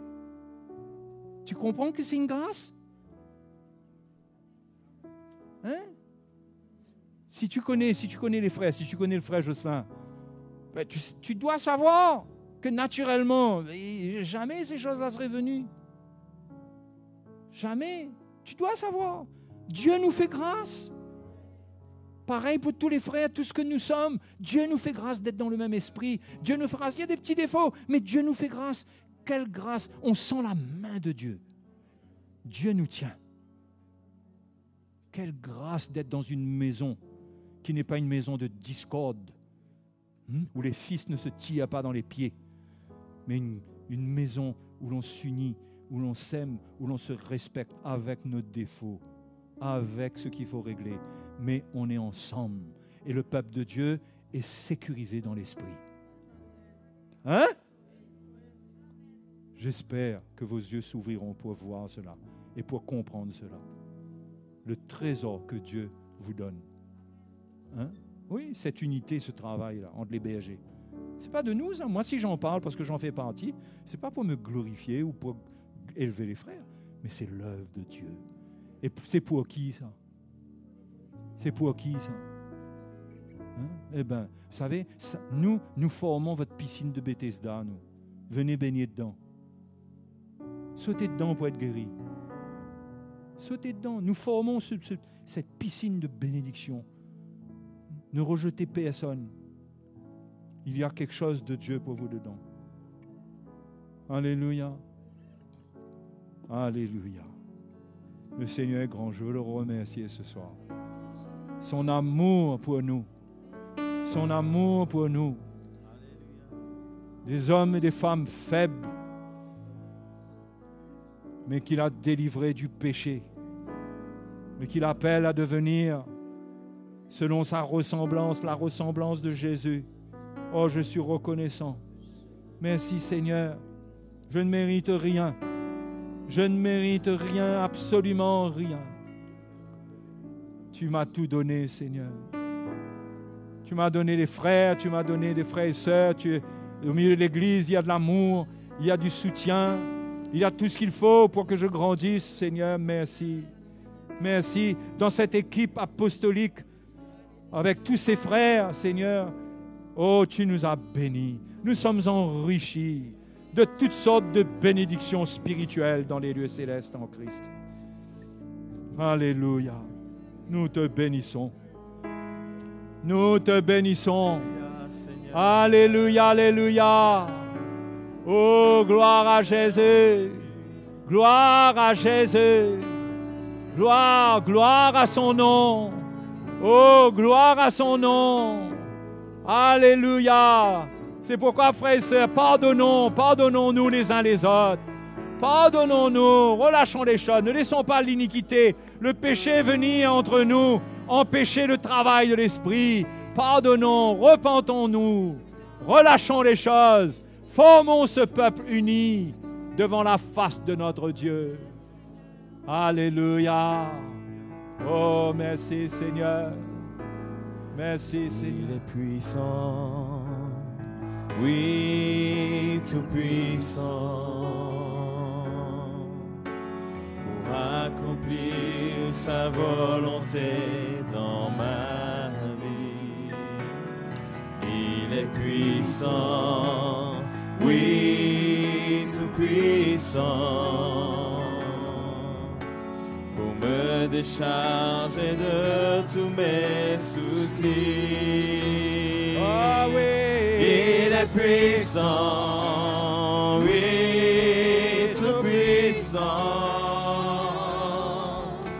pour faire au-delà de toute espérance.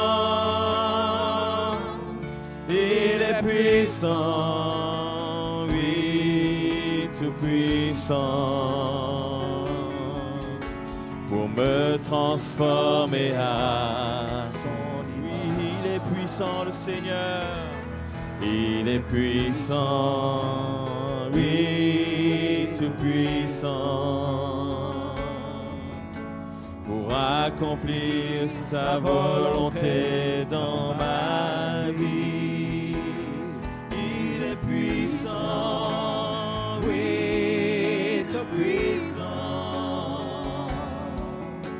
pour me décharger de tous mes soucis. Oui, il est puissant, il est puissant, alléluia, oui, tout puissant, oh oui, pour faire au-delà de toute espérance. Il est puissant, oui, tout puissant, pour me transformer à son image. Il est puissant, oui, tout puissant, pour faire au-delà de toute espérance. Oh, alléluia. Il est puissant, oui, tout puissant, pour me transformer à son image.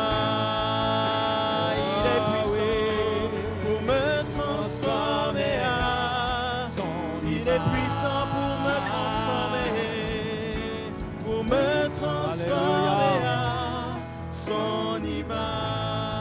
Alléluia. Alléluia. Alléluia. Oh, gloire à Dieu. Seigneur, ouvre les yeux de notre cœur, qu'il reste ouvert sur ce plan, qu'il reste ouvert pour sonder la richesse de ce plan, les richesses incompréhensibles de Christ, mais que tu révèles à ceux qui t'aiment. Ceux qui t'aiment, tu leur révèles ton plan. Seigneur, merci. Des choses de l'esprit qui ne sont point montés naturellement au cœur de l'homme, mais que tu donnes et que tu révèles à ceux qui t'aiment. Seigneur, ton peuple est là dans ta présence. Il y a des luttes, il y a des combats au milieu de nous. Il y a de la souffrance. Il y a des moments difficiles pour certains, à un point qui peut nous échapper. Mais Seigneur, encourage-les à prendre leur croix, à ne pas se laisser vaincre par l'ennemi, à ne pas se laisser vaincre par le diable, mais à lui résister dans le nom de Jésus. Oui, Seigneur, qu'ils comprennent que s'ils affectionnent la chair au milieu des souffrances, ce sera la mort. Ils gâteront leur cœur et ils n'hériteront pas. Mais qu'ils réalisent, Seigneur, ce plan glorieux qui va nous coûter de combattre jusqu'à la fin pour résister à un ennemi qui est jaloux de nous, qui ne veut pas nous voir hériter la gloire de Dieu alors que lui sait qu'il est condamné. Seigneur, que ta main soit sur nous. Affermis ton peuple. Affermis aussi tes bergers au milieu de ton Église. Que ton cœur se manifeste de plus en plus et que la vérité resplendit, qu'elle parle fort, qu'elle soit la référence, que les émotions se taisent et que la vérité de ta parole l'emporte sur les raisonnements et que ton peuple soit d'accord avec ça, que chacun s'unisse à toi dans cette volonté de vaincre la chair et de faire hériter ce trésor inestimable, devenir comme Jésus. Oui, Seigneur, mets cette vision dans le cœur de tes enfants. Oh Dieu, mets cela dans le cœur de chacun, là où il est, chacun au niveau où il est, mais tu peux déposer une lumière dans leur cœur pour comprendre que l'Église n'est pas un lieu de conflit, de médisance, n'est pas un lieu de jugement, de critique, mais c'est un lieu pour s'humilier, pour recevoir l'œuvre de la croix personnellement. Oui, Seigneur, merci.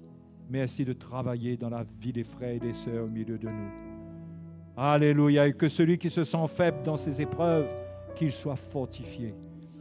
Oui, qu'il soit fortifié et qu'il trouve le chemin pour te chercher, la force pour te chercher, pour ne pas se laisser vaincre. Oui, et que ton Église comprenne ce qu'elle est, ce que chacun est, les uns par rapport aux autres, que tous sachent que nous ne sommes pas ensemble par hasard, que nous sommes là ensemble, nous formons un peuple selon ta volonté, un peuple pour hériter de ta gloire dans ces derniers temps. Nous sommes ce peuple. Tu nous as mis à part afin que nous soyons une lumière pour beaucoup qui ne voient pas aujourd'hui, qui sont perdus dans les doctrines, qui sont perdus sous les vents de doctrine. Seigneur, merci pour ta fidélité qui va nous amener jusqu'au bout. Et pour tous ceux qui se sont découragés, éloignés, que ta main soit sur eux. Tu sais toutes choses, Seigneur, que ta main soit sur eux. Tu sais ce qu'il faut faire. Et dans tout ce qui se passe, nous avons confiance en toi. Parce que tu es notre Dieu. Tu entends notre prière. Notre cœur est là pour toi, pour ton œuvre. Et nous disons oui à ton œuvre. Nous disons oui pour nous soumettre. Oui, pour nous soumettre à ta main, à l'œuvre de ta main dans nos vies. Nous te bénissons ce soir. Qui veut dire amen à cette prière? Alléluia. Alléluia. Alléluia. Le Seigneur est grand, il est fidèle. Prenez courage. Peut-être que vous aviez perdu de vue cette notion de l'appel, cet élément essentiel. Demain, on va continuer à s'encourager, mais reconnectez avec ça avant que votre bateau ne coule complètement. Dieu vous donne l'occasion de colmater les brèches, de vous relever et de vaincre l'ennemi qui veut vous détruire. Hein? qui veut vous détruire. Souvent, et c'est malheureux, beaucoup de chrétiens, c'est après la destruction que leurs yeux s'ouvrent. Mais trop tard, c'est comme trop tard. Parce que les choses sont allées trop loin. Les choses, on a tout détruit. Et c'est malheureux parce que Dieu ne veut pas le malheur pour ses enfants. Il y a des tests, il y a des épreuves. Mais il ne faut pas ajouter à cela les œuvres de notre chair. Et le Seigneur est avec nous. Je vous encourage. Demain, soyons là pour célébrer le Seigneur. Nous, le peuple du Seigneur, nous sommes une nation sainte, une génération choisie, appelée à le louer. Nous, le peuple du Seigneur, nous sommes une nation sainte, nous croyons en Jésus, levons nos voix vers lui. Nous, le peuple du Seigneur, nous, le peuple du Seigneur, nous sommes une nation sainte, une génération choisie, appelée à le louer. Nous, le peuple du Seigneur, nous sommes une nation sainte, nous croyons en Jésus, en élevant nos voix vers le Seigneur. Nous croyons en Jésus, nous levons nos voix vers le Seigneur. En élevant nos voix vers le Seigneur.